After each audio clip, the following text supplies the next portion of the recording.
এখন এগুলো ওয়েট মাংস হবে 5 মণ 4.5 মণ। আচ্ছা 5 মণ 4.5 মণ এমনি মাংস। 5 মণ মাংস হবে। আচ্ছা আচ্ছা। প্রিয় দর্শক আসসালামু আলাইকুম। দর্শক আপনাদেরকে প্রীতি ও শুভেচ্ছা জানাচ্ছি নতুন আরেকটি প্রতিবেদনে। দর্শক আমরা চলে আসছি সেই মক্কা আল আরাফাত ডেইরি ফার্ম। আমরা এই পর্বে মূলত দেখানোর চেষ্টা করব যারা কুরবানি উপলক্ষে ষাঁড় গরু লালন পালন করতে চান আগামী কুরবানি উপলক্ষে, অর্থাৎ 2025 কুরবানি উপলক্ষে। তো তাদের জন্য প্রতিবেদনটা। আমরা বেশ কয়েকটি ষাঁড় গরু দেখতে পাচ্ছি, চমৎকার কয়েকটি ষাঁড় গরু যা আগামী 25 কুরবানির জন্য মানে প্রস্তুত করা যাবে। কুরবানি উপযোগী গরু যারা খুঁজতেছেন, লালন পালন করতে চাচ্ছেন, তারা এখান থেকে গরুগুলো সংগ্রহ করতে পারেন। আমরা এই গরুগুলো সম্পর্কে বিস্তারিত জানবো। আমরা একটু ওই সাইডটা যাই, তাহলে গরুগুলো ভালো করে দেখানো সম্ভব হবে। আশা করি পুরো প্রতিবেদনটা জুড়ে আপনারা আমাদের সাথে থাকবেন এবং যারা আমার চ্যানেলে এখনো নিয়মিত হন নাই বা সাবস্ক্রাইব করেন নাই বা ফলোয়ার হন নাই, তারা সাবস্ক্রাইব করে এবং ফলো করে সাথে থাকবেন। একটু কথা বলি কর্ণধার সিরাজ ভাইয়ের সাথে কথা বলে বিস্তারিত জানার চেষ্টা করি। ভাই আসসালামু আলাইকুম। ওয়ালাইকুম সালাম রাহমাতুল্লাহি ওয়া বারাকাতুহু। আর ষাঁড় গরু এনেছেন দেখি? হ্যাঁ, আমি এই 25 সালের জন্য এই 5টা ষাঁড় আবার রেডি করতেছি। আচ্ছা, আবার রেডি করতেছেন, এর মধ্যে কি মানে কাস্টমার পেলে বেচে দেবেন? হ্যাঁ, কাস্টমার যদি কোনো শৌখিনদার ব্যক্তি নেয় 5টা এক লটে দিয়ে দেবো, ভাঙ্গে একটা করে বেচবো না। আচ্ছা, 5টা একসঙ্গে? 5টা একসঙ্গে। আচ্ছা আচ্ছা। তো দর্শক তাহলে আমরা সিঙ্গেল দাম ওইভাবে জানবো না, আমরা 5টার দামই মোটামুটি জানবো। এখানে যে গরু কটা দেখতে পাচ্ছি 5টি গরু, এই 5টি কি এগুলো কি দেশি গরু না শাহিওয়াল? না, সব হলো সিন্ধি শাহিওয়াল। সিন্ধি শাহিওয়াল। সিন্ধি শাহিওয়াল। হ্যাঁ হ্যাঁ, সবগুলো একই বয়সের মোটামুটি? একই বয়সের গরু। এখনো এই দাঁত কোনটা দাঁতছে এবং কোন দাঁতে নাই, দাঁত বের হয়েছে 1 মাসের ভিতরেই। আচ্ছা আচ্ছা, কোনটা যাচ্ছে আমরা একটু দেখি, একটা করে দেখি। মানে সবগুলো দাঁতছে আবার দাঁতে নাই এরকম আর কি। হ্যাঁ, মানে গ্রোথ তো সব সমানই দেখতে? হ্যাঁ, সব সমানই। সব সিন্ধি শাহিওয়াল দর্শক দেখতে পাচ্ছেন। এগুলো আনুমানিক ওয়েট এখন কেমন হতে পারে? এখন এগুলো ওয়েট মাংস হবে 5 মণ 4.5 মণ। আচ্ছা, 5 মণ 4.5 মণ এমনি মাংস। 5 মণ মাংস হবে। আচ্ছা আচ্ছা। 5 মণ কত 5.5 মণ। আচ্ছা, আমরা জানি যে আপনি গত কুরবানিতে ফ্রিজিয়ান ষাঁড় গরু ছিল বেশ কয়েক। হ্যাঁ, গত কুরবানিতে 4টা ফ্রিজিয়ান ষাঁড় ছিল, একটা মোষ ছিল। আচ্ছা, এগুলো কি অবস্থা, লস হয়েছে না লাভ? এগুলো বেচছি, লস হয়েছে। লস হয়েছে? অনেক লস হয়েছে, যার কারণে এই বছর ওই কুরবানির জন্য আর ফ্রিজিয়ান ষাঁড় পালবো না।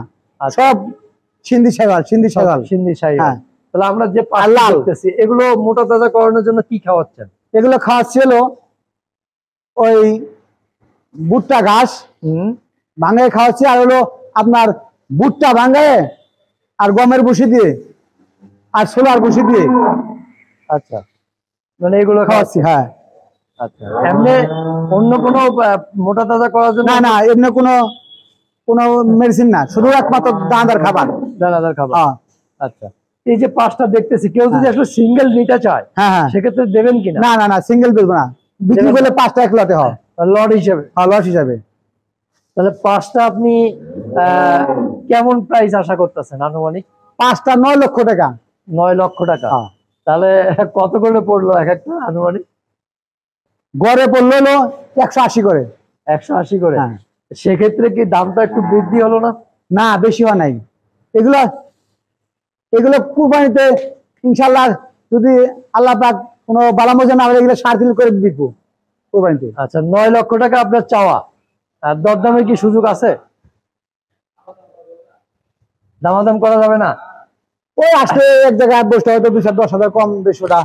আচ্ছা, আসলে একটু আন্ডারস্ট্যান্ডিং এর মাধ্যমে কিছুটা ছাড় দেওয়া যাবে। আচ্ছা, দর্শক শুনলেন, এই 5টা 9 লক্ষ টাকা প্যাকেজ চাওয়া, আসলে একটু অনার করবেন। সব ভ্যাকসিন করা, খুরা রোগের ভ্যাকসিন করা, ল্যাম্পি রোগের ভ্যাকসিন করা, সব ভ্যাকসিন করা। আচ্ছা আচ্ছা। আমরা গরু হাটে কিনো না, হাটে বেচিও না। আচ্ছা, এগুলো সব গ্রাম থেকে সংগ্রহ করা? গ্রাম থেকে সংগ্রহ করা। আচ্ছা, তো প্রিয় দর্শক দেখতে পাচ্ছেন 5টি চমৎকার ষাঁড় গরু সিন্ধি শাহিওয়াল। এগুলো সিন্ধি গরুর 4-5 কেজি করে দুধ হয় না, ওই সমস্ত গাভীর বাচ্চাগুলো ওরা দুধ না দোয়ায় এই বাচ্চারা দুধ খাওয়াইছে। আচ্ছা আচ্ছা, এই জন্য এগুলো গ্রোথ অনেক ভালো। অনেক গ্রোথ ভালো। আচ্ছা, একটু আসার ঠিকানাটা বলবেন? আসার ঠিকানা ঢাকা থেকে গাবতলী শুকতারা কাউন্টার শুকতারা বাসে চড়ে হ্যাঁ হেমাদপুর হয়ে পালোরা সিঙ্গার হয়ে পালোরা বাজারে আসবে। বাজারে এসে বললে হবে মেসাজ মক্কা আর আরাফাত ডেইরি ফার্ম, সবাই দেখাই দিবে। আচ্ছা। আর মানিগঞ্জ থেকে বিজয় মেলার মাঠ হয়ে বেরতা হয়ে জয়না কলেজ হয়ে নয়াকান্দি হয়ে পালোরা বাজার আসবে। পালোরা বাজারে এসে যে কোনো লোকের বললে হবে যে সিরাজের গরু ফার্ম, মক্কা আর আরাফাত ডেইরি ফার্ম, সবাই দেখাই দিবে। আচ্ছা, তো প্রিয় দর্শক আজকের মতো বিদায় নিব। তবে অনেক সুন্দর, 5টা সার বাছুরি অনেক সুন্দর বাচ্চা। হ্যাঁ অনেক সুন্দর, সেটা দেখা কুরবানিতে আমি এই বছর দেখছি কুরবানিতে সুন্দর চায়, ওরা গোস চায় না, সুন্দর চায়। সেই জন্য এই বছর অস্ট্রেলিয়া গরু বাদ দিয়ে সব সিন্ধি ছাড়াল। আর এগুলো তো এই কালারটা, তারপরে এই হ্যাঁ, গরুগুলো মানুষের পছন্দনীয়, বেশি হ্যাঁ পছন্দনীয়, পছন্দের গরু এগুলো। আর এগুলোর মাংস তো অনেক সুস্বাদু হয়, অনেক সুস্বাদু। আর আমরা তো কোনো মেডিসিন খাওয়াবো না, কোনো রাজি পাইনি, শুধু একমাত্র এই পায়রা গম ধান ভুট্টা ভাঙ্গায়। আচ্ছা, তো প্রিয় দর্শক আমরা শেষ করব, আবার দেখা হবে। তো শেষ ভাই ভালো থাকবেন, আবার দেখা হবে আচ্ছা। ইনশাআল্লাহ। খুদা হাফেজ। আসসালামু আলাইকুম। ওয়ালাইকুম সালাম।